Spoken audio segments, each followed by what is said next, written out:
Magandang araw sa lahat ng mga ka-microtech natin dyan. Welcome sa ating panibagong video. Sa video natin na to guys, isi-share ko lang sa inyo kung paano gawin na more secure yung ating mga microtech router. Kasi may mga nakikita akong nagpo-post sa Facebook, which is yung problem nga nila is may mga nang-hack or nag-attempt mang-hack sa kanilang mga microtech router. Which is napaka-possible naman. Yun nga, yung NASA, malalaking bangko, Pentagon, at kung ano-ano pa. Na-hack pa nga yun eh. Paano pa kaya yung ating simpleng router lang? Pero kung magagawa natin tong mga nakalista dito, I believe na kahit papano maaagapan natin yung security flow sa ating mga microtech router or kung ano-ano pang router or kahit sa ating mga piso wifi at ibang devices. Okay? So before tayo mag-start, shoutout lang po muna kay Sir Jumar Ortiz. So sa mga magpapa-shoutout po, comment lang po kayo sa baba at pipili po tayo ng 5 at i-shoutout natin in our next video. So, umpisa na tayo guys. Number 1 point natin dito is itong secure password. Gaano nga ba ka-secure yung password mo? Yung iba kasi, pagkabili, hinahayaan lang nila yung default na credential or default password yung username. Oh no! Okay, so mali po yun at malaking risk po yun.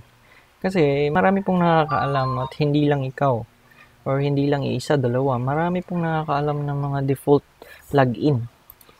Mapa-microtech man yan, mapa-modem, router, or piso wifi ba kaya.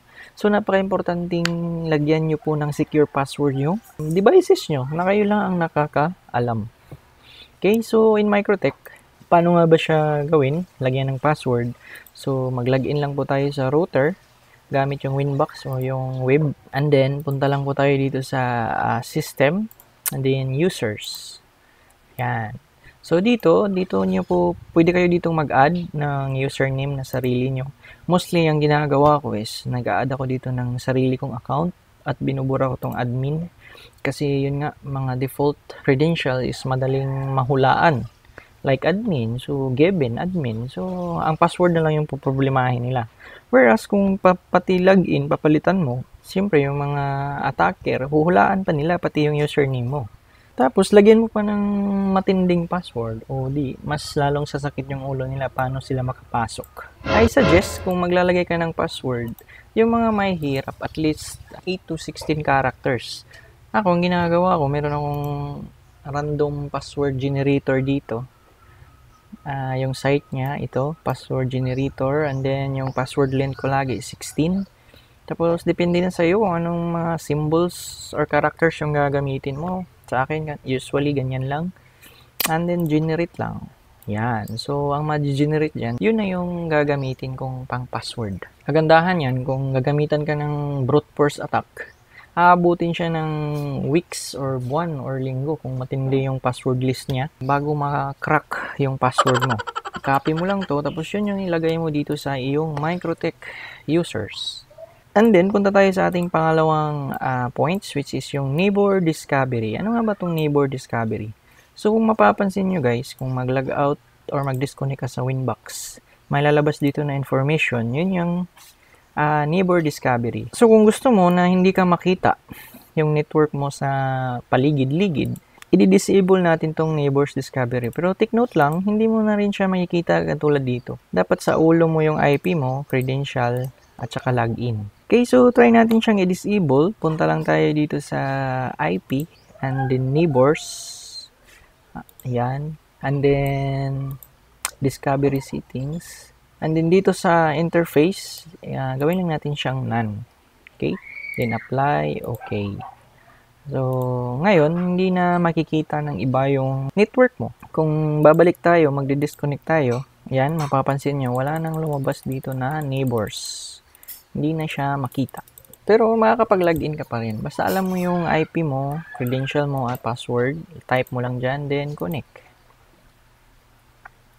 Yan. So, ganyan lang, guys. And then, sa pangatlong tips natin, disable daw natin yung unused services at ports. So, saan to makikita naman? So, punta tayo sa IP and then services. Ayan. So, ito yung mga available or known services ni microtech. Si API, API SSL, FTP, SSH, Telnet, Winbox, HTTP and HTTPS. So, itong si API, kung may hotspot ka, hindi natin to siya pwedeng i-disable kasi hindi makakapasok yung MICMON at saka kung ano-ano pang voucher generator na gamit mo. Diyan kasi, ito kasing protocol na to yung ginagamit nila. Okay, and then itong si FTP, so pwede mo natin yung i-disable like in my case, naka-disable yan. And then itong si SSH naman, kung need mong i-remote yung device or MikroTik mo sa malayuan, so kailangan tong naka-enable kasi ito yung services or protocol na gagamitin niya. Ito namang si Telnet, which is another unencrypted na protocol. Parang pang-remote protocol din siya, pero more on clay command yung gamit. And then si Winbox, syempre, dapat naka-enable yan kasi hindi ka makakapasok sa MikroTik mo kung naka-disabled. And then si HTTP, pwede mo rin yang i-disable, pero kung may hotspot ka, hindi siya pwede kasi hindi mag-work yung portal mo kung wala yan. So in my case, ganyan yung akin. Naka-disable yung iba. Natitira lang yung mga importante. Para sa setup ko ha, depende kasi yan. Kasi may hotspot ako eh. Usually, yung mga common brute force attack, dito sila sa SSH pumapasok. So, kung naka-disable yan, so wala na. Hindi na sila makakapag-brute force. Then, pwede rin silang mag-FTP. Pero kung naka-disable, hindi na rin sila makakapasok. Or di kaya Telnet. Pero pinaka-common guys is SSH kapag brute force attack. Sunod natin na tips is deny port scan. Ano ba tong port scan? So, ayun nga, kung makikita mo dito sa ating services, may mga certain ay corresponding number dito na makikita. 22, 21, 23. So, ito po yung mga port number. One way pala para ma-secure natin to is papalitan natin yung number. Kasi nga, kung default, widely used siya or known na masyado, so madaling mahulaan ng attacker. Kung papalitan mo siya, hindi sila basta-basta agad makakapasok. Pero may way sila dyan, ipoport scan nila yung network mo para makita nila yung mga available or open ports. So, yun yung dapat nating i-deny, yung mga nagpo-port scan kasi may mga masamang balak yan pag ganyan. Tanong ngayon is, paano ba yun? Paano ba yung gagawin? Kailangan na to ng konting understanding sa firewall guys ni MikroTik. So, before natin to gawin, make sure na naka-backup yung MikroTik mo para in case may mangyaring hindi maganda o may magalaw ka na dapat hindi galawin sa setup, may babalikan tayo. So, hindi mo alam paano mag-backup, punta ka lang sa files and then backup. Yan. Lagyan mo lang ng pangalan, then backup. Then lalabas po siya dito, usually sa taas. Then, i-drag mo lang sa computer mo. For example, ito. Yan, drag mo lang. Yan, so may backup ka na. Anything happen sa router mo, at least meron ka ditong backup. So, kung naka-backup ka na, gawin na natin tong how to deny port scan. Punta lang tayo sa IP, and then firewall. Ayan, then dito sa filter rules. Paano ba i-pronounce yan? Una natin gagawin muna is dapat ma-identify natin yung mga nag-attempt mag-port scan sa ating network. So, paano ba gawin yun? So, gagawa muna tayo ng filter rules dito, which is ang chain is input. So, itong input guys, ito yung traffic na pumapasok sa router. Opposite naman yung output. Yung lumalabas naman galing sa router. Okay? Then sa protocol, select natin yung TCP. And then dito sa extra, may makikita ka ditong PSD. Kailangan natin itong i-enable. So, kung itatanong nyo ano yung PSD, PSD guys stands for Port Scan Detection. Again, Port Scan Detection, PSD. So, para ma-enable yan, i-click nyo lang tong parang arrow na to, na pababa. Ting! Yan. So, enable na yan. Wala na kayong ibang babaguhin dyan. Then, action, mag-add tayo to source address list. Kasi nga, kailangan nating makuha kung sino yung mga nagpo-port scan. Makuha natin dapat yung mga IP nila. So, ganyan yung gagawin natin na action. And then, dito sa address list, port scan attackers or depende kung anong ipapangalan mo dyan. Then, dito sa timeout, for example, kung ilang oras, minuto, weeks mo gustong manatili sa list yung mga addresses. So, in my case, one day lang or 24 hours. So, i-type lang natin dyan 0000. Okay, so apply, then okay. And then, importante dito guys sa filter rules, naka-sequence kasi siya. So, si MikroTik unahin niyang i-check yung nasa pinakamataas, pababa ng pababa ng pababa. So, kung nandito to sa pinakababa yung ating rule, so hindi siya mapapansin, huli na.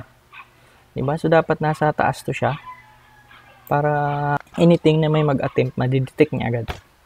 Okay? And then, dadagdagan pa natin siya ng isa. Same pa rin. Babaguhin lang natin yung chain, copy, instead na input, forward naman. So, ano naman yung forward?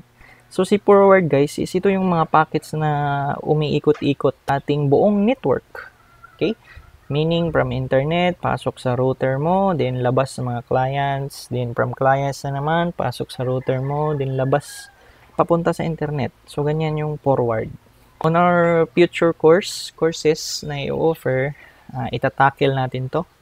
Kung ano yung mga gamit, i-breach na to. So, sa mga interested sa ganitong topic, so paantay-antay lang po. Same pa rin yung protocol TCP kasi lahat ng port scan is TCP protocol yung ginagamit. Then dito sa advanced, and then sa extra, ganun pa din. I-enable lang natin yung PSD or port scan detection, then action, add to source list pa rin, apply, then okay. Yan. So, tingnan nyo, meron na tayong dalawang list. Ngayon, mag-try tayong mag-port scan kung madidetect ba niya. So, paano mga ba yung port scan? Pinaka-common na application or utilities na ginagamit is yung Nmap. So, try natin. Hanapin muna natin yung Nmap guys is free tools lang yun. Pwede nyo ma-download dyan sa internet. Search nyo lang sa Google. Yan, so open lang natin yung aking Nmap.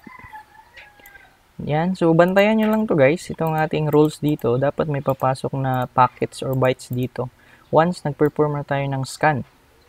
So, assuming ako yung attacker, itong computer ko ang attacker, which is kung titingnan natin, yung IP ko, yan, yung IP ko is 192.166.555.22. Ako yung attacker, kailangan ko lang makuha yung IP ng router, which is usually itong gateway. Yan. So, yung attacker guys, pwede siyang mag-login sa hotspot mo. Even though hindi siya nag-avail ng boot share mo, once kahit makapag-login lang siya sa hotspot mo, pwede na itong gawin. Pag nag-IP config siya, makikita niya itong information na to. And then, pwede niyang kunin yung gateway mo. Yun kasi yung IP na pwedeng gamitin para ma-access yung router. So, ilagay lang natin siya dito. And then, dito sa profile, select natin yung intense scan, all TCP ports. Okay? So, ngayon, i-attempt ni Nmap mag-scan ng ports, open ports sa ating MikroTik. So, again, pansinin nyo lang dito, dapat may papasok dyan na bytes. And then, dito sa ating address list, as of now, wala pa tayong port scan attackers. Dapat lalabas dito yung ating IP na ito. Okay, so sige, start tayo. Scan. Balik muna tayo sa Pertil rules. Scan. Yan. So, uumpisa na si Nmap. Okay. Ayun, so kita nyo guys, may na-detect na agad si Filter rules na nag-i-scan, na may gumagawa ng port scan. Kasi may pumapasok dito na packets at bytes. At dito naman sa Nmap, mapapansin nyo, discovered port. Nakita niya na open yung 53 ports natin, 80, 1723. So, ganyan yung port scan. And then, na-detect din agad naman ni MikroTik na mayroong nag-port scan or nag-attempt mag-port scan. Cancel natin to, hindi natin siya ipagpatuloy para hindi tumaas yung ating video. Then ngayon, i-check natin sa address list, dapat nandun yung, ayun, port scan attacker. So, na-detect niya. Andito rin yung ating IP. So, check natin kung tama. Ayun. So, tama. 52.22. Okay. Since na-detect ng ating filter rules, ngayon ang gagawin natin is mag-a-add tayo naman ng rule para i-block or i-drop or i-reject yung mga addresses na to. Paano ba yun gawin? Madali lang guys. Add lang ulit tayo ng filter rule dito. Filter rules. Okay. So, again, input yung ating chain. Kasi nga, papasok sa ating router. And then, wala na tayong ibang gagawin dyan. Instead, punta na tayo dito sa advance. And then, dito sa source list, piliin natin yung port scan attackers. And then, action is drop. After natin to ma-apply, possible na madidisconnect tayo sa Winbox. So, check natin. Apply. Again, dapat nasa taas tong rule na to. Okay, dito. After ng ating ginawang list. Ayun, so nag-disconnect na nga tayo guys. So, try natin mag-connect ulit. Dapat hindi na tayo makaka-connect. Kasi blinak na ni Microtech yung ating IP.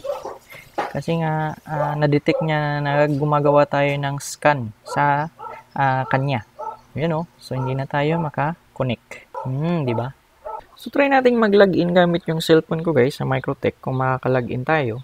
Kita nyo naman dito sa ating computer, hindi na tayo maka-login. Kasi nga, na-block na tayo kasi scan tayo ng scan ng ports. Na-detect yun ni Microtech. Okay, so hanggang dyan lang yan siya, connecting. So, dito sa ating PC, which is connected rin sa hotspot. Yan, same sa ating Microtech, ay same sa ating laptop. Okay, so same network sila. So try nating mag-login sa Microtech kung makakapasok ba tayo. So same yung ating Microtech address, same. So connect. Ayun, so di ba? Ang ating mobile nakapasok siya kasi hindi naman daw siya na port scan. So hindi siya blinak ni Microtech. Pero ito, hindi siya makapasok kasi nga, isa siyang attacker or isa siyang suspected hacker. So ngayon, kung gusto mong, for example, pumasok dito sa Microtech ulit, mayroon pa rin naman tayong option. Gagamit tayo ng MAC. Kaso nga lang, dahil hindi naka-inactive yung neighbors, hindi natin makita kung ano yung MAC address ng router. So, mahihirapan na naman tayo ngayon. So, temporarily, ngayon, disable muna natin yung ating rules para makapasok tayo ulit. Punta lang tayo ulit sa firewall, ay IP, then firewall, and then dito sa ating filter rules. Yan, nasa na yun. Dito yung sa pinakababa. Yan, yung ating chain input, port scan attacker. So, disable muna natin to.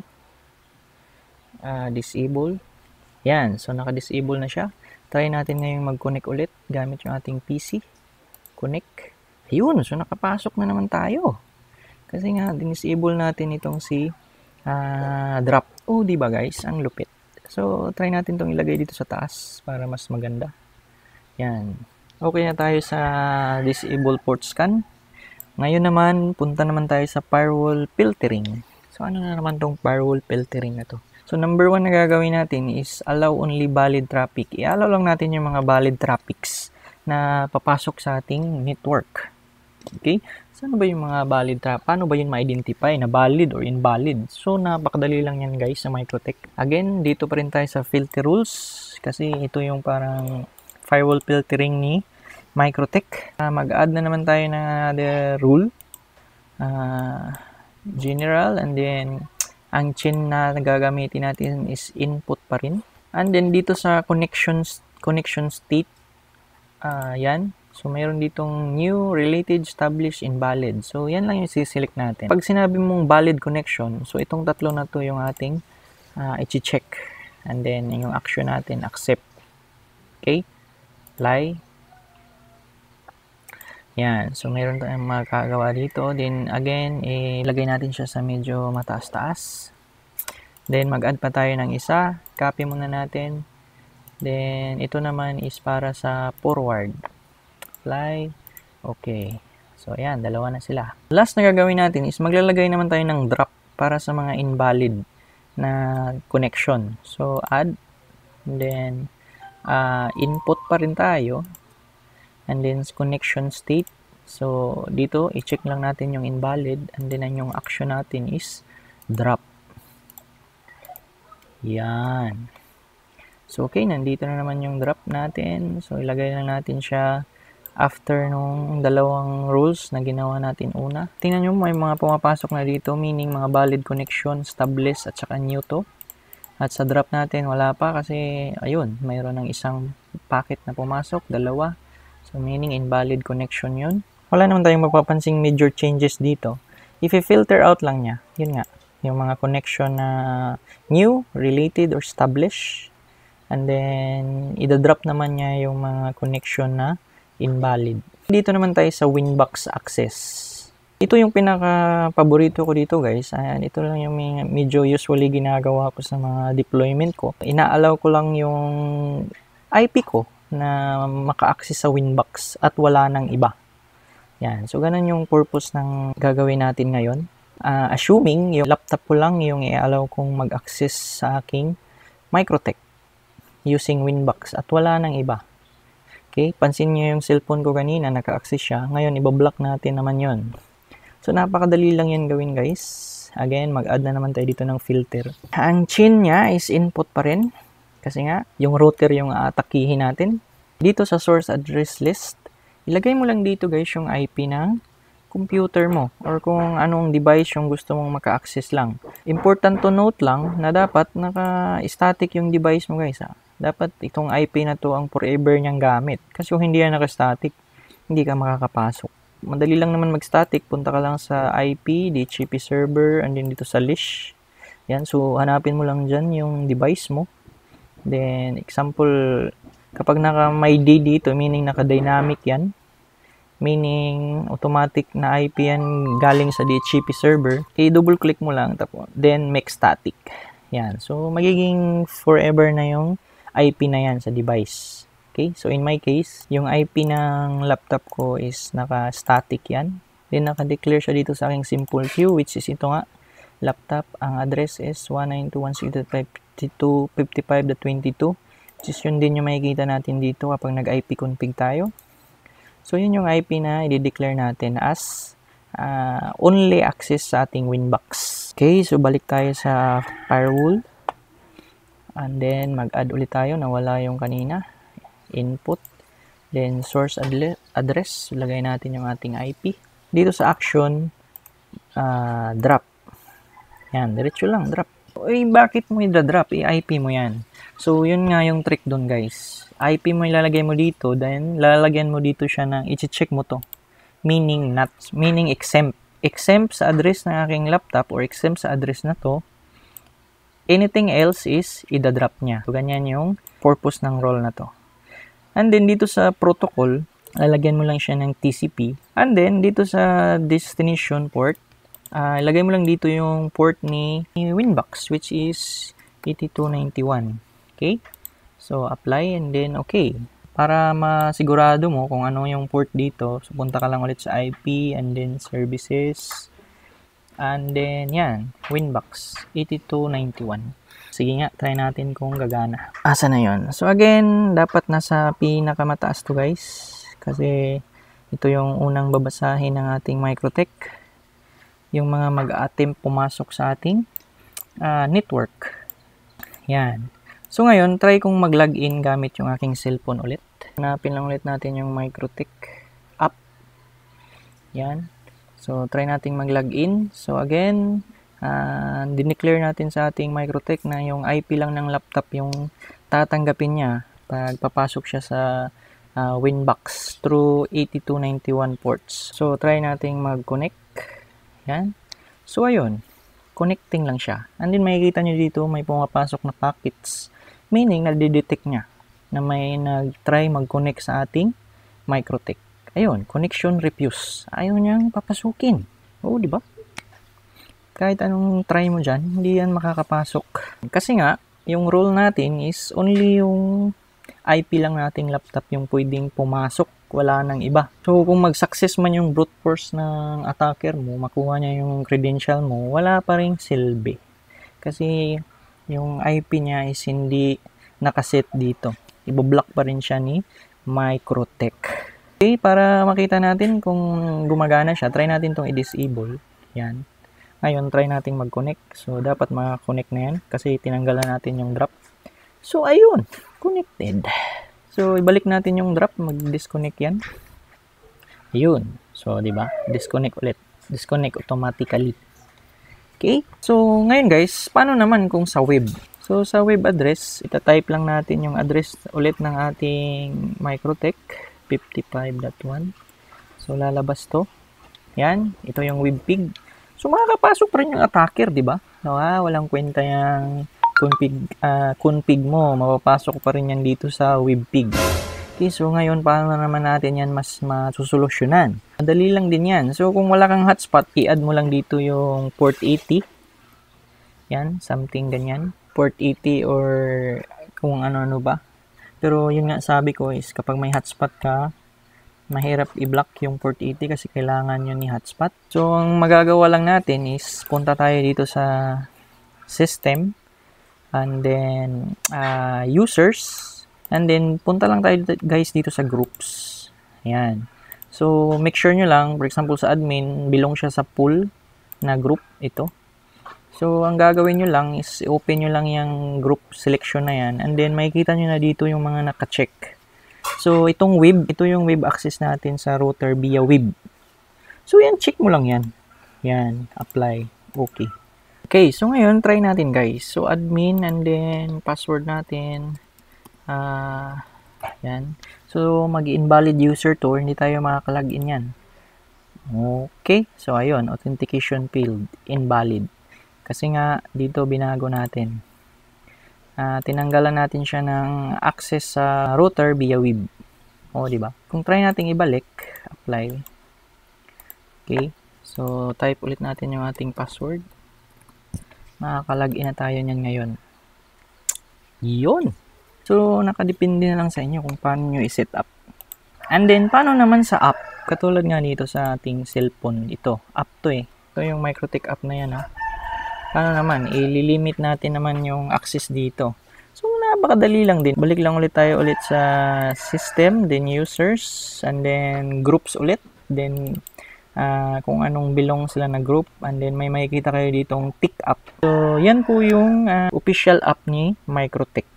Okay, so yan, check natin yan, then apply. Yan. So ngayon, try natin mag-access kung makaka-access ba tayo. Yan. So connecting lang siya. Okay? Kasi nga, hindi na natin inallow yung user na mag-access. O, di ba? Punta naman tayo ngayon sa susunod, which is itong disable MAC server. So usually kasi guys, may ibang instances kasi na kung hindi nila mapasok gamit yung IP yung ating router, gumagamit sila ng MAC address naman. So okay, so pwede mong i-disable yung MAC server para hindi magamit ng mga attacker sa ating network. So punta lang tayo guys sa tools and then MAC server. Okay, so dito tingnan nyo MAC telnet server, so pwede mo yang i-disable none. Yan, para for example, since hindi na nakablock nga yung IP nila, maaari nilang pwedeng gamitin naman yung MAC address ng router para makagain access. So, para mapigilan yon, ayun, pwede na naman natin silang harangin dito sa MAC server. Inan nyo lang. Ayan, apply, okay. So, in my case, hindi ko siya gagawin. Enough na sa akin yung aking current setup. Depende na lang siguro kung may makalusot. So, ganun din sa Winbox. Kung gusto mong i-prevent pa rin na mag-access sila gamit yung MAC. Kasi may 2 option ka dito mag-access sa Winbox. Balik lang tayo dito. Either gagamit ka ng IP address or yung MAC address niya.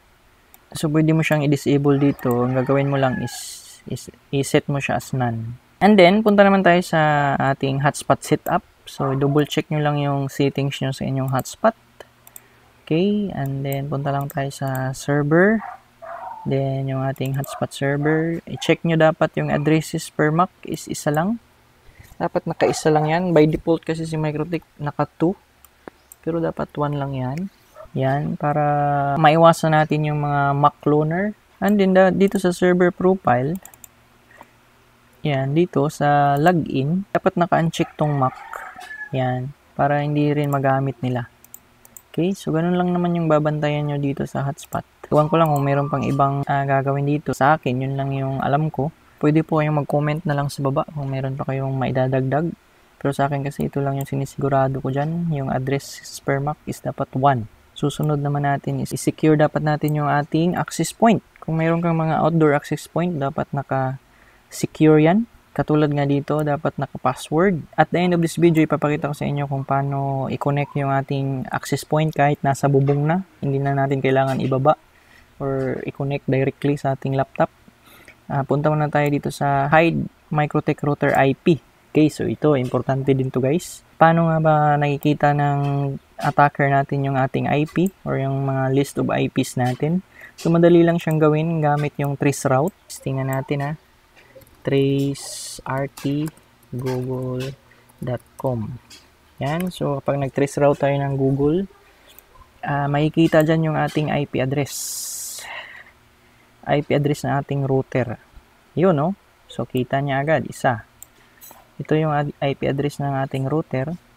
And then, yung susunod dyan is yung IP address naman ng ating modem. So, ganun yun mag-check. Ayun, so lumabas na nga. 192.168.1. So, check natin yung aking modem. So, ayun, oh. Yan yung modem. IP ng modem ko. Okay, so ngayon, ang gagawin natin, dapat matago natin tong dalawa na to. Para hindi to makita during traceroute ng mga attacker. Mahirap na, mahirap nang masalisihan. Madali lang naman siyang gawin guys. Punta lang tayo sa IP-alert and then firewall and then mangle. Add tayo. And then yung chain natin is pre-routing pa rin. And then punta tayo dito sa action and then change TTL or time to live. Dito tayo sa increment. So sa TTL guys, meron siyang 64 hoops. Pababa siya ng pababa. Katulad nga sa ginagawa sa traceroute, mapapansin nyo, maximum 30 hoops siya. Pababa siya ng pababa hanggang sa 1. So, pag na-reach na niya yung 1, doon na hihinto yung packet. Okay, so ang gagawin lang natin dito is, lagyan natin to ng 1. Ang mangyayari nito, kapag 1 yung value niya, maha-hide yung IP ng router lang natin. Okay, so check natin. Apply lang muna natin. Naka-check lang dapat yung pass-through. Okay. So, check natin guys mag-traceroute ulit tayo. tracertgoogle.com. Yan. So, ito yung sinasabi ko sa inyong hop. So, naka 30 hop siya. So, dito, dapat mawala na yung IP ng ating router. Kasi nga, naka-increment tayo ng 1. So, kita nyo, dumiretso na siya sa IP ng modem. O, diba? Nawala na yung 192.168.55.1. Yun nga, dahil gusto nating mawala din yung, ma-hide din yung IP ng ating modem, i-edit mo lang yung manggurul na ginawa natin dito. Gawin natin siyang 2. Okay? Kasi mapapansin nyo, kanina, nung hindi pa natin ginawa to, 1 is yung IP ng router natin, then 2, ito nga, yung ating modem, and then to follow na. So, ngayon, ang gagawin natin siyang 2. So, mag-i-skip siya ng dalawang hop. Yan, o. So, try natin, Apply. Okay. So, i-cancel natin to. Ngayon, kapag nag-traceroute ulit tayo, dapat hindi na makita yung IP ng ating modem.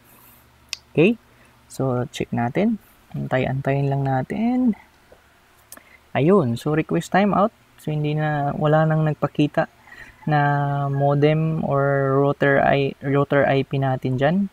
Diretso na yan siya kay PLDT or kung saan man yan pupunta na connection or routing. So, ganun lang yun guys. Okay, so ngayon naka-hide na yung ating IP sa ating Microtech and then sa ating modem. So, mahihirapan na talaga ang attacker natin ito. Okay, ang next na gagawin natin is yun, yung log monitoring. So, napaka-importante nito. Dapat always ma-monitor mo yung log ng iyong router. Kasi doon mo makikita yung mga ganap sa router natin. So, tapos na yung ating trace. So, tingnan nyo, hindi nakita dito yung ating IP. At dire-diretso lang siya. So, ganyan yung dinadaanan na routes ng ating signal bago makarating sa Google. Yun yung purpose pala ni traceroute. Okay, chine-check niya kung saan dumadaan-daan, anong mga IP, bago pa mapunta sa destination. So, ang dami naman yan. Kaya pala mahina. So, punta naman tayo ngayon sa logs. So, dito, logs, makikita mo dito yung mga ganapan sa loob ng router. So, importanteng ma-monitor mo to lagi. I-check mo lang dito yung mga, especially itong mga red. Yan. Meaning, yan kasi yung mga medyo critical na error. Or may something nangyayari sa router mo, dyan mo mapapansin. Okay, sa tulad nito, login failure. Lalo na kung ang nakalagay dyan, mga login failure through SSH or login failure to FTP, login failure to Telnet, meaning mga atake po yan, galing sa mga masasamang loob. And then, yun nga, as promised, ipapakita ko naman sa inyo ngayon kung paano i-check or paano i-access ulit yung ating mga EP kahit nasa bubong na. Make sure nyo lang na alam nyo yung IP ng EP nyo. Kasi kung hindi, hindi nyo talaga yan ma-access. Kung hindi nyo i-reset ulit. Okay? So, in my case, yung main AP ko, yung IP niya is 192.168.10.1. Hindi mo na lagyan siya ng secure password, lagyan mo. Tsaka may iba pang mga option doon. So, ngayon, i-access muna natin siya. Okay. Punta tayo dito sa web.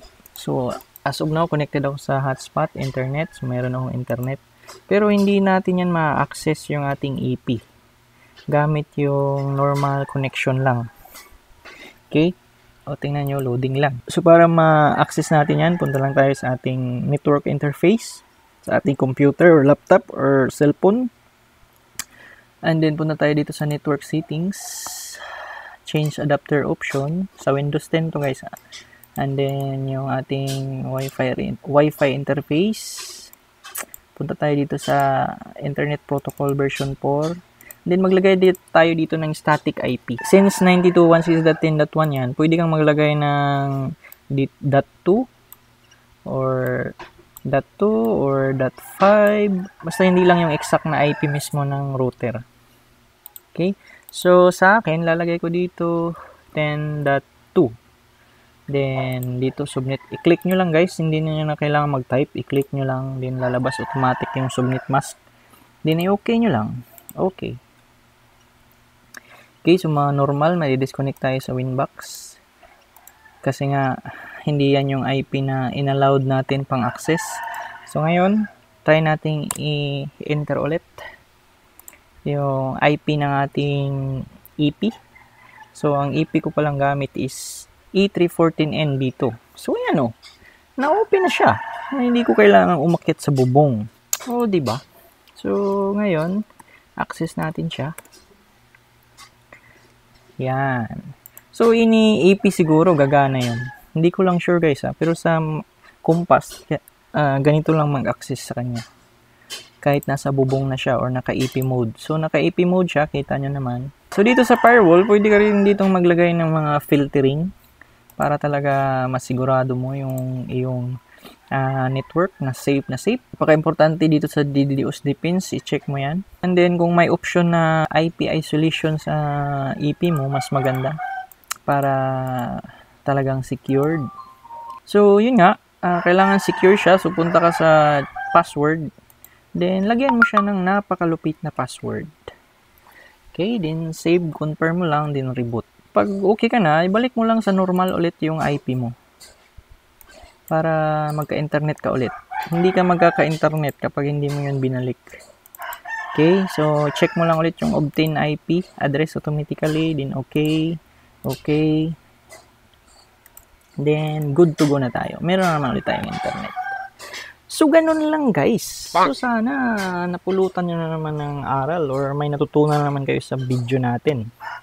By the way, as sa result ng ating poll na ginawa about kung anong online course yung una nating i-launch, klarong-klaro yung nanalo. Itong MikroTik Complete Hotspot Setup.